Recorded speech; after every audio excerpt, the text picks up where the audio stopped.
Hey, welcome to the Sit Down. This is episode 2, man. Oh my God, this is episode 2. Hey, first off, I want to thank my co-host, bro, Matthew Scott, Trish Boy Matt. You can find him on this.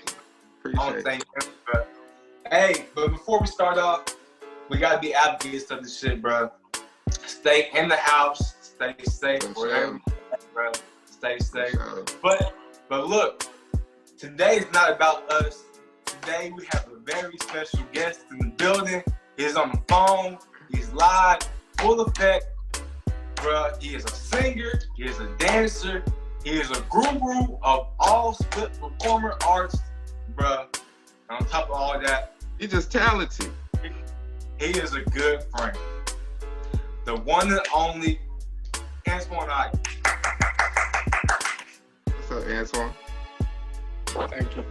Yeah, go ahead and talk about you, man. This is all you. Go ahead and talk about you, man. Well, I started singing and dancing when I was like 5 years old. I had seen a Michael Jackson video, and I don't know, it's like immediately, that's like what I wanted to do. Mm-hmm. I was like, I know I can sing, I know I want to dance. And yeah. I didn't really take me, but I knew, if I did it enough, that it would do something for me. So when did you know you wanted to be a dancer? Like you were like little, like 4 or 5 shit, like that type shit? I was very young. At first I wanted to be a bull rider. But, I ain't got no bulls for all. You said a bull rider? I wanted to be in the rodeo. I wanted to ride bulls. But it never happened. Well, when did you give up on that dream? I didn't have a bull.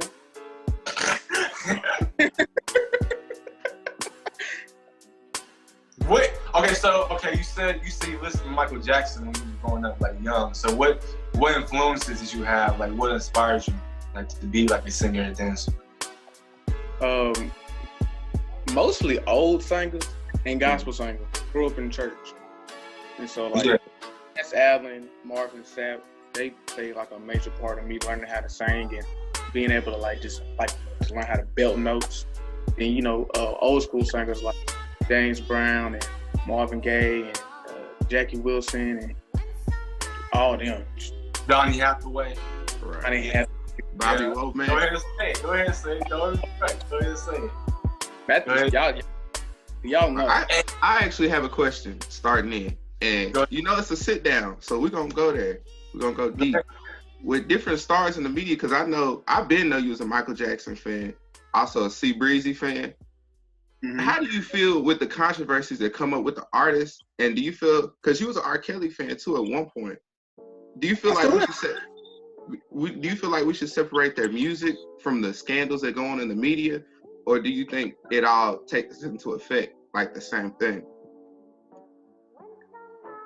I agree that you should separate it, because despite what people do, that has nothing to do with the music. If it's a good song, it's a song. You can't doubt that. Yeah. I have lost friends over arguments like that. And you will. Me too. I mean, it's controversial. It is. Look. Hey, Antowan, I get the arguments over my girl about that shit. She's like, I can't believe you listen to R. Kelly. We're not gonna support. I don't like R. Kelly songs. If I want to listen to 12 play, I'm listening to it better. Which I understand. I get what y'all saying on that point. Cause like with the Cosby Show, the show that came out on television, that was one of the first shows to show a black family like actually doing something middle class instead of like in the ghetto somewhere. It showed a positive view of black people. And with the whole thing that happened with Bill Cosby, let that be what that be. People tried to totally bash that show, but if you get rid of that show, you get rid of part of our history. Now I understand supporting, still supporting the music and the talent, but do you feel like at any one point when it comes to like buying t-shirts or wearing merch or something like that, that you have to separate? What's the difference you say in supporting the person and the artist and then still listening to their music? What would you say? Because you're an artist yourself. So that's why I really want to get your opinion on it. Because you have a better understanding of what it's like to sing music and, to give music. What would you say is the difference between supporting the music and recognizing the talent and supporting the person? That's a very good question. To find different examples, different artists, and the differences on how people think, because people have what they say about Michael Jackson, but how many people still listen to Michael Jackson? And he influenced the whole pop game. Like, you wouldn't have music in today's time as it is without Michael Jackson. That's just how it is. And Michael Jackson is the king of that village. Right. And also, like, I was guilty of that first when, the thing happened with Chris Brown. I was like, oh, no. Like, no, I don't want to listen to Chris Brown at all. But I also had to understand myself. Like, that's the whole thing with society right now, with cancel culture. If they have anything that pops up in the news, in the media, anything, we just immediately just cut off all contact. And I was wondering, do you feel like that's right? That, any type of controversy happens, it's like we don't even give that person a second chance. We just immediately cut them off. Or do you feel like that's necessary, or that's better than what it's been like before? In some cases, some people, they get their second chance. You feel me? Right. And they're abusing their limits. They doing way more than what they're doing. For sure. And that does, that's what happens. Like, it can affect your popularity. It can affect your clout. It can affect how people see you as a person. It'll affect your music, all that. But there's people who don't care. There's just gonna be people who. Exactly. Thank you. Now, I kind of glad that you brought up clout, because you about to reach 1,700 followers on the ground. You know what I'm saying? Yes, sir. I feel like social media is kind of playing a huge part with singers and dancers. You know what I'm saying? I want you to talk about, like, the usefulness of expanding your brand and yourself as, like, a singer and dancer. Talk about that, like, with social media. Well, personally, I have not really dabbled into social media. I have an Instagram, and I have a Facebook, and I have Snapchat. But mostly I just been posting my dance videos and things like that. I mostly get around the neighborhood, and I get around. I talk to people, and I get my connections, and I get invited to go places. Right. I do mine differently. I know you got TikTok. How do you feel about TikTok? What's your opinion on that? Bruh. Does it help or does it hurt the dancing culture? Do you feel like? Hurt the what? Does it help or hurt the dancing culture? Like, because it's a lot of people on TikTok that really can't dance. But you know what I'm saying? Like, they're getting bigger videos than people who actually can dance. Exactly. And let me ask you something on that too, because like with the Meg Thee Stallion thing that came up, the little dance that they was doing to that, the Boozy Ratchet, the actual black girl that did it first got less views and less likes than a whole bunch of other people that came after. So do you feel like it's a platform, because it's already hard for an artist and a dancer, any creative person, to keep their creative property theirs? Do you feel like TikTok is really trying to protect the people that's coming up with original content, or just trying to get views and money? And how do you feel like that's gonna work in the long run with people so easily able to steal what's yours? It's gonna be very different.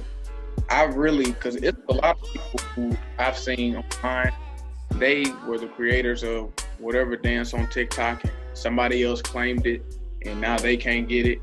So it's crazy. And I do believe, I feel like TikTok is like a white person's thing. Like, it's really, black people don't really.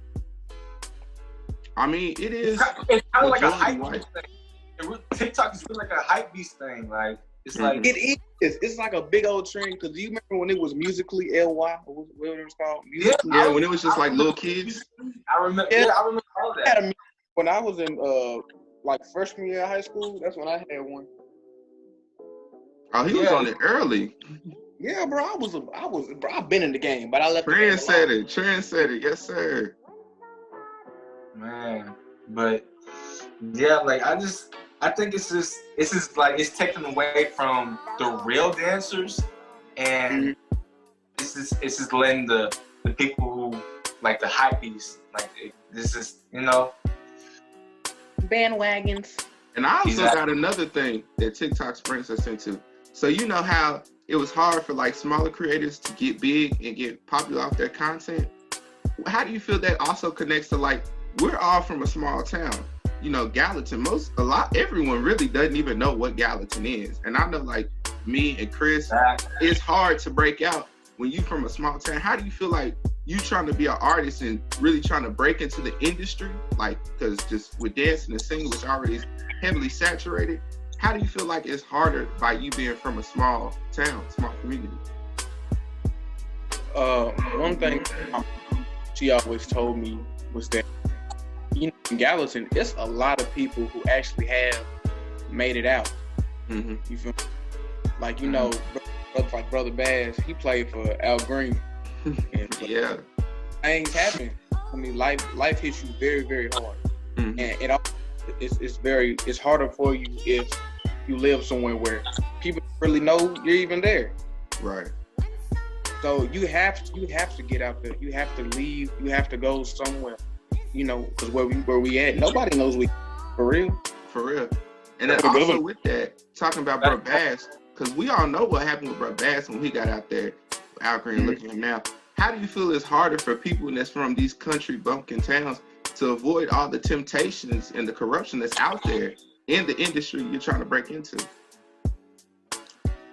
I mean, Gallatin, everything that's out there, it's already here. Yeah. So it's not like it's gonna be something that they've never seen before. That's just with them and God. They gotta figure that out for themselves. They gotta, if the temptation to them, they gotta be able to say, no, I don't want that. I'm trying to do this. That's a distraction. You feel me? Mm-hmm. Antowan, I want to go back down memory lane. I remember June 5th, 2019, man. I went to your birthday party and you performed a song, one of your original songs. Original. Take me through that. Take me through the process of making the song. Of me making a song? Yeah. Well, I get in my room, and I used to just go on YouTube and get beats. And I was just scrolling, trying to find something that I could find that was relatable to me. And that's what's most important. Most people, when they make their music, they're trying to sound like the next person. But the way things is going, it's not really going that well, as I see it. It's not a lot of people that's really taking their time and putting the right effort into their music, you know. He's basically saying it's a lot of cap in their rap. That's what he's saying. It's a lot of cap in their rap. But look, I'm not a rapper. I'm a beginning. I say I'm a beginning lyricist. That's what I say. I'm a beginning lyricist. And so when I was writing this song, I was just trying to find something that was relatable with me. So I was trying to find something that's funky. You know, I like old school music, but I'm trying to keep it, you feel me? Something you can dance with something. Actually, with that, you said, so you know how you into like old music, Bobby Womack, Temptations, like just go down the line. And do you feel like it's easier now to get music out without having actual musical ability? You know, like how you said people can just go off YouTube, snatch whatever, or do you still feel like it takes musical ability to be successful? Well, musical ability is like, it's more than just being able to sing and being able to dance. Right. If you can hear music and you're musically gifted. Right. You can export music if you can hear it and understand it. Yeah.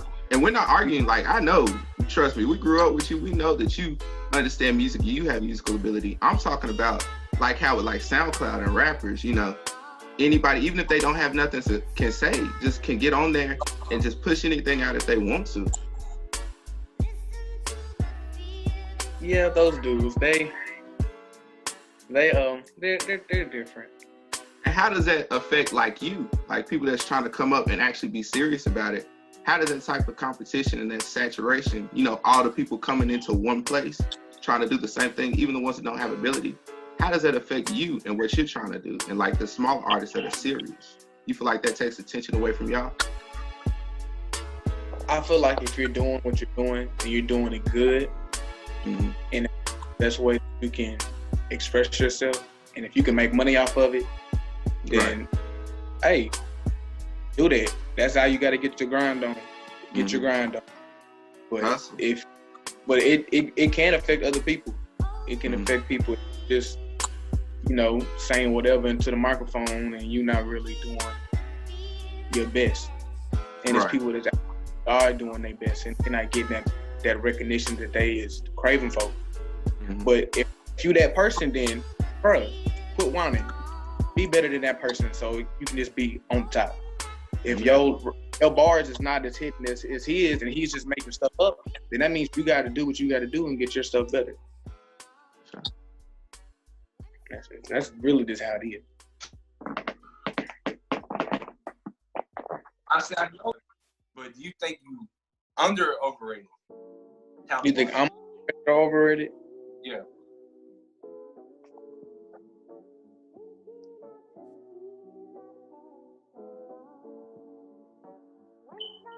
I think I'm underrated. You're not famous yet, which we're gonna change that. Yeah. I'm not even famous yet. Like, people can't rate me. Right. I know people have seen me, but I can say this. So far, everybody that has seen me has said, hey, this kid can sing. This kid can act. This kid can draw. This kid can this. What has been, out of your whole, singing, dancing, throughout your life, what's been your greatest accomplishment so far? My greatest accomplishment? Yeah. I think being able to do all this for my mama. Facts. Be in a single parent household and living where I'm at. I wasn't really supposed to be here. I think that's this was something that everybody can relate to that. Who's been in a single parent household. This is something that God had just planned. This is none of this. I feel like it's supposed to be happening. I've been doing this since I was 5 years old, and I've been getting invited to places since I was 5 years old. I've been working and pushing my name since I was young. Right. And so my name is not famous, but in Nashville. Okay, and with that comes the other part. What's been your greatest struggle? My greatest struggle? Yeah. Laptops. No.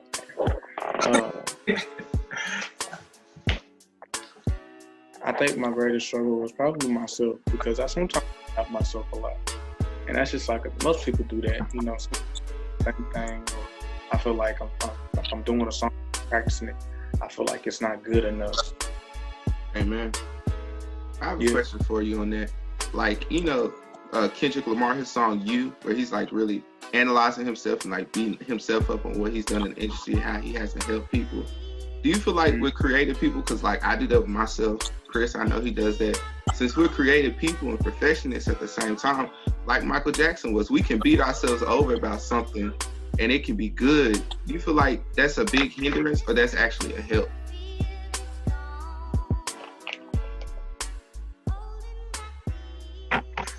Both. If you're somebody that takes stress and you take the stress and take it and use it for motivation, then it's a good thing. If you're somebody that work good under stress, then you just jacked up. Right. I think it's the same thing. Do you feel like that's part of the reason a lot of artists and creative artists that go out there, because they have that much pressure that they're putting on themselves plus the fame? Do you feel like that's how a lot of people end up, with mental issues and mental illnesses and just problems when they get out there? Is because all the stress they put on themselves and in the other outside community? Yeah, I think that's what happens with a lot of artists. It can give you depression, all kinds of stuff. It's great. Thank you. Do you get stressed out about singing or dancing or performing even when you got an event going on? Not anymore. You used to? Yeah, when I was younger, when I first started singing, I'd get so nervous. I'd have butterflies on my It didn't feel like I was about to throw up, but I knew, like in my head, I was like, this is what I wanted to do. So like, I'm already here. I done went this far, and I done asked, or they done called, and I done said yeah. And if I didn't want to do it, I would have said something in the beginning. So I'm already here. Why would I throw up? You've been in front of like so many like big crowds. It's crazy. Did you have stage fright? Yeah, in the beginning. You did?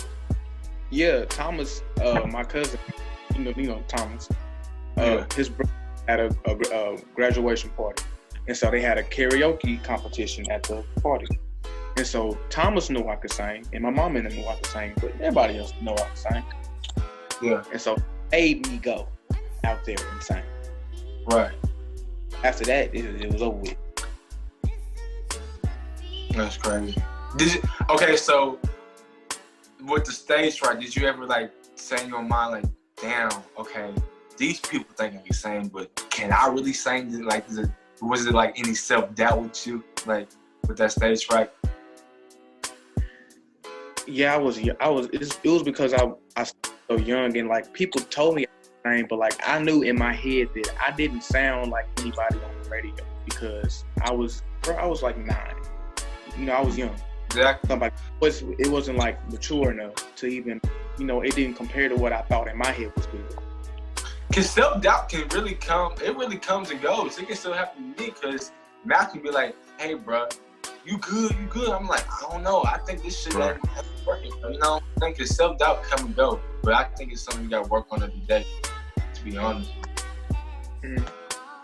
As being an artist, especially like, you know, can't hide it, a black artist, African American coming from the black community.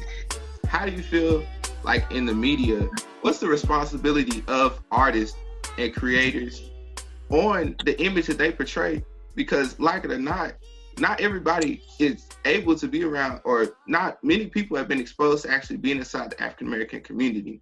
And should black artists hold a certain type of responsibility on themselves to make sure that they represent themselves well, but also the community? Or should they just be free, like how white artists and other artists can just do whatever they want to and not have to worry about the impact on their community?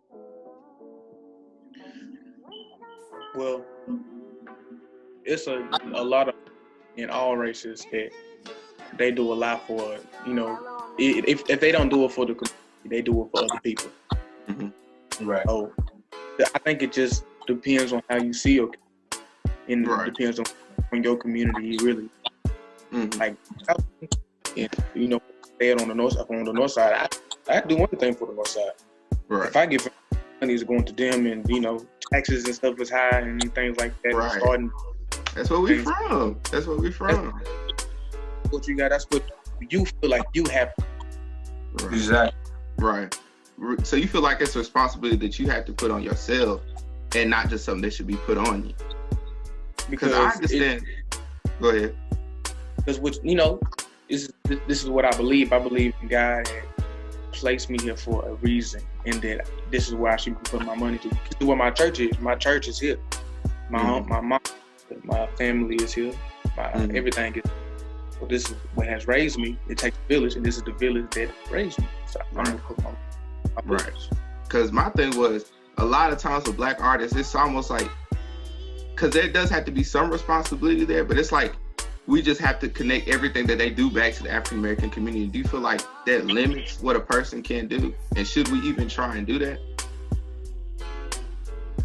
Can you repeat that? So it's like whatever a black artist does or black creators do, it's like we try like, well, you shouldn't have done that because that makes the black community look bad, or this, that, or the other. Or do you feel like we should just let people do what they want to and be free?